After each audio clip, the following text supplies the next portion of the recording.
Salaar advance booking చూస్తుంటే sensation create అయ్యేలా ఉంది. సీనే మారిపోతోంది.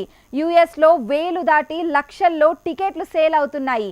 నైజాంలో కొన్ని థియేటర్స్లో ఆన్లైన్ బుకింగ్స్కి నో అంటూ పాత పద్ధతి తెచ్చారు. కామెంట్స్ ఫేస్ చేస్తున్నారు.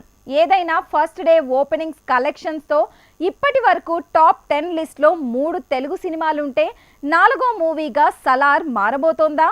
టాప్ 10 మూవీలని ఈ సినిమా పక్కకు నెట్టబోతుందా? Take a look.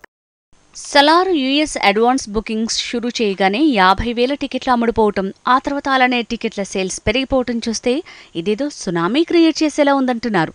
రెండో ట్రైలర్ ఇచ్చిన కిక్తోనే ఇది సాధ్యమైందనుకోవాల్సి వస్తోంది. ఇక ఇప్పటివరకు మొదటి రోజు వసూళ్లతో ఇండియాలోనే టాప్ 10లో 3 తెలుగు సినిమాలు నిలిచాయి. అందులో 223.5 కోట్ల ఓపెనింగ్స్తో RRR మొదటి స్థానంలో ఉంది. బాహుబలి 214.5 కోట్ల ఓపెనింగ్స్తో రెండో స్థానంలో ఉంటే 125 కోట్ల ఓపెనింగ్స్తో ప్రభాస్ సాహస్ సినిమా 7వ స్థానం దక్కించుకుంది. ఇక Kannada movie KGF2 world wide గా 165 కోట్లు రాబట్టి ఇండియా టాప్ 10లో 3వ స్థానం దక్కించుకుంది.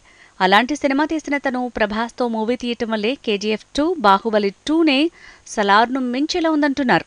ఇండియా టాప్ 10 ఓపెనింగ్స్ లిస్ట్లో ప్రభాస్ తాలూకు 3 సినిమాలున్నాయి. అలా టాప్ 10లో సెకండ్ ప్లేస్లో బాహుబలి, 5th ప్లేస్లో ఆదిపురుష్, 7th ప్లేస్లో సాహో ఉన్నాయి.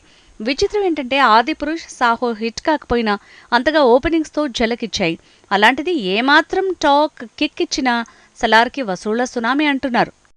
ఇక భారీ ఓపెనింగ్స్తో ఇండియా టాప్ 10లో 3 తమిళ సినిమాలకు చోటు దక్కింది. 149 కోట్లతో లియో మూవీ 4వ స్థానంలో ఉంటే 105 కోట్ల ఓపెనింగ్స్తో రోబో 2.0, 91 కోట్ల ఓపెనింగ్స్తో జైలర్ 8, 10 స్థానాలు దక్కించుకున్నాయి. బాలీవుడ్ సినిమాలైన జవాన్, పఠాన్లు కూడా ఓపెనింగ్స్తో ఇండియా టాప్ 10 లిస్టులో చేరాయి. జవాన్, పఠాన్ ఓవరాల్ వసూళ్లతో 1000 కోట్లు దాటి మరో లిస్టులో బెస్ట్ అయ్యుండొచ్చు. కానీ ఓపెనింగ్స్లో మాత్రం ఈ రెండు 6వ స్థానం, 9వ స్థానం దక్కించుకున్నాయి. ఇప్పటివరకు 223 కోట్ల ఓపెనింగ్సే ఇండియా టాప్ 10 లిస్టులో ఫస్ట్లో ఉన్న RRR ఓపెనింగ్స్. అంతకు మించేలా సలార్ వసూళ్లని రాబడుతుందా? మొదటి ఆట అదుర్స్ అంటే 300 కోట్ల ఓపెనింగ్స్ ఈజీ అంటున్నారు. ప్రెజెంట్ అడ్వాన్స్ బుకింగ్స్లో సందడి చూస్తే ట్రిపుల్ సెంచరీ కన్ఫర్మ్ అనిస్తున్నారు.